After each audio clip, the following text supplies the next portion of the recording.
లక్ష్మీపురం అనే గ్రామంలో చంద్ర మరియు శేఖర్ అనే ఇద్దరు అన్నదమ్ములు ఉండేవారు. చంద్ర ఏమో ఎంతో కష్టపడి పనిచేస్తూ కుటుంబాన్ని పోషిస్తూ ఉండేవాడు. శేఖర్ మాత్రం ఎంతో జులాయిగా తిరుగుతూ ఎటువంటి పనులు చెయ్యకుండా తిరుగుతూనే ఉండేవాడు.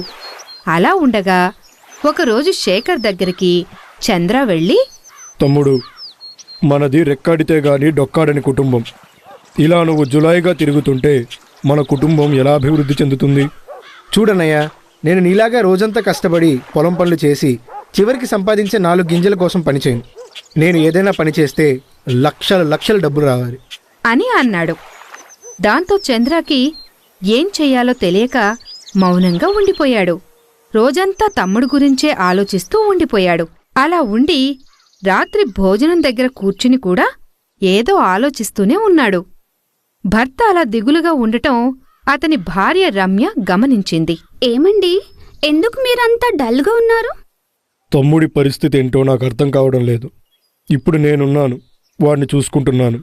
కానీ రేపు వాడికి పెళ్ళైతే ఇలా సోమరిగా ఉంటే ఎలా కుదురుతుంది అని మొత్తం వివరించసాగాడు. అది మొత్తం విన్న రమ్య శేఖర్ని ఎలాగైనా మార్చాలి అని నిర్ణయించుకుంది. తర్వాత రోజు ఉదయం చంద్ర పనికి వెళ్ళాడు. శేఖర్ చాలాసేపటికి నిద్రలేచి, వదినా, టిఫిన్ ఏం చేశావు? ఇడ్లీ చేశానయ్యా, రా వడ్డిస్తాను అనింది. దాంతో శేఖర్ ఇడ్లీలు తినడానికి కూర్చున్నాడు. ఇడ్లీ పెట్టిన తర్వాత రమ్య శేఖర్తో ఇలా అంది. శేఖర్, నీతో ఒక విషయం మాట్లాడాలి. ఏంటి వదినా? నువ్వు అందరిలా రోజంతా కష్టపడి చాలని సంపాదనతో నువ్వు బతకలేవు.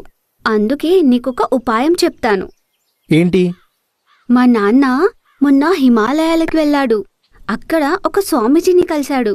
ఆయన కొన్ని మాయా గింజలిచ్చారు. వాటిని నాటి బాగా పెంచితే డబ్బులు కాస్తాయంట.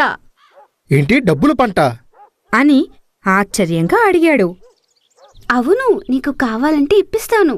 నువ్వు అనుకున్నట్లుగానే ఎక్కువ డబ్బులు సంపాదించొచ్చు అని చెప్పింది. దానికి శేఖర్ ఒప్పుకున్నాడు. రమ్య వాళ్ల ఊరి నుంచి గింజలు తెప్పించి శేఖర్కి ఇచ్చింది. శేఖర్ ఎంతో సంతోషంగా ఆ గింజలు తీసుకుని పంట వేశాడు. కొన్ని రోజుల తర్వాత ఆ పంట మామూలుగా వరికంకులు కాచింది. దాంతో శేఖర్ ఆశ్చర్యపోయాడు. అరే, ఇదేంటి, వదిన డబ్బులు కాస్తాయని చెప్పింది, ఇదేంటి ఇలా? అనుకుంటూ రమ్య దగ్గరికి వెళ్ళాడు. వదినా, వదినా, చెప్పు శేఖర్. నువ్వు నన్ను మోసం చేసావు. డబ్బుల గింజలని చెప్పి మామూలు గింజలు ఇచ్చావు. నా టైం అంతా వేస్ట్ చేసావు అనగానే రమ్య ఇలా అంది. చూడు శేఖర్, నీ సమయం ఏమీ వృధా కాలేదు. నువ్వు పండించిన పంట ఎంతో సంపదతో సమానం. నువ్వు ఇలాగే కష్టపడుతూ పనిచేస్తుంటే డబ్బు దానంతటా అదే వస్తుంది అని చెప్పింది. దాంతో శేఖర్కి విషయం అర్థమయ్యి కష్టపడటం మొదలుపెట్టాడు.